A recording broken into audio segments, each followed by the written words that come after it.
In Warri, there lived two twin sisters. They looked so much alike that sometimes, even their own parents made mistakes. But though they looked the same, their ways were very different. Alice was the quiet one. She loved staying at home. She liked helping her mother, cooking, cleaning, and she likes reading. People in the area called her a mommy's girl. But Ruth, her twin, was the opposite. She loved life outside. She loved parties, loud music, dancing, dressing fine, and meeting men. People in the street said, "Ruth na waka waka." Their parents tried to correct her, but Ruth would only laugh and wave her hand, "Abeg, leave me. Life no suppose hard abeg," she says smiling. Even their parents loved them differently. Their father often said, "Alice go make us proud. She dey humble, she dey serious." But their mother, who secretly enjoyed fashion and outings too, defended Ruth. She would say, "Make una leave Ruth. No young blood dey her body. She go change one day." Time passed, and Ruth married before Alice. Everyone was surprised, they couldn't believe it. She married Henry, a calm man. A man who never raised his voice, no matter what. Henry loved Ruth so much that people in the neighborhood used to envy her. They would go on dates together. But Ruth did not change. She still went to parties, came back late, and sometimes didn't cook. Yet Henry did not complain.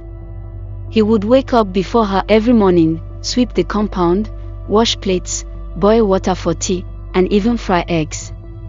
By the time Ruth woke up, everything was set. Most times, he serves her breakfast in bed. If neighbors asked, "Henry, you know they vex," he would just smile, "Love no they count wrongs." But still, after Henry prepared breakfast, Ruth would eat and rush off, sometimes saying she was visiting a friend, but everyone knew where she was going. One evening, Ruth told her husband she was visiting her parents. She came to Alice's room, looking very serious. "Abeg, Alice, I need your help." Alice looked up.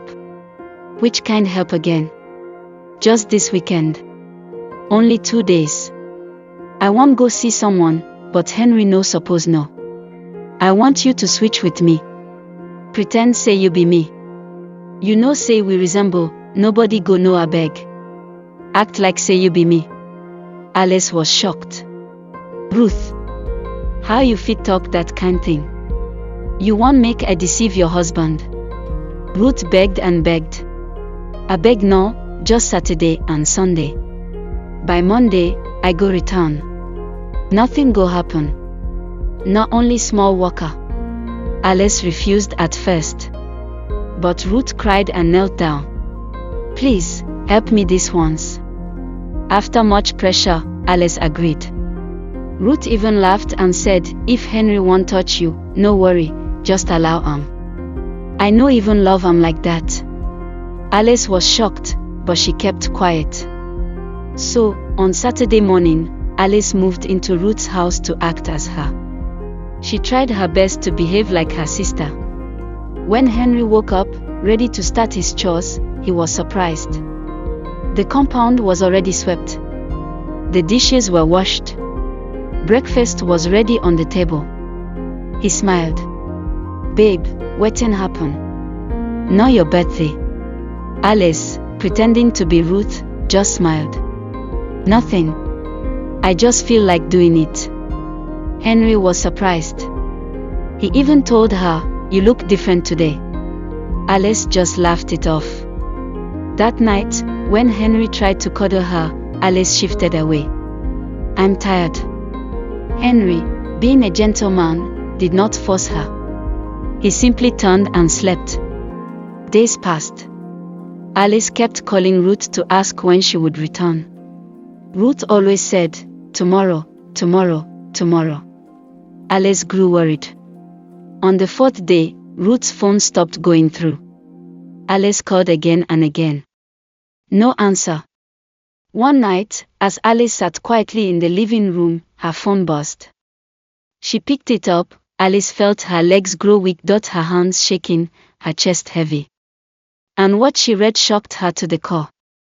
It was news that shook her entire world. That night, she could not sleep. Subscribe for part 2.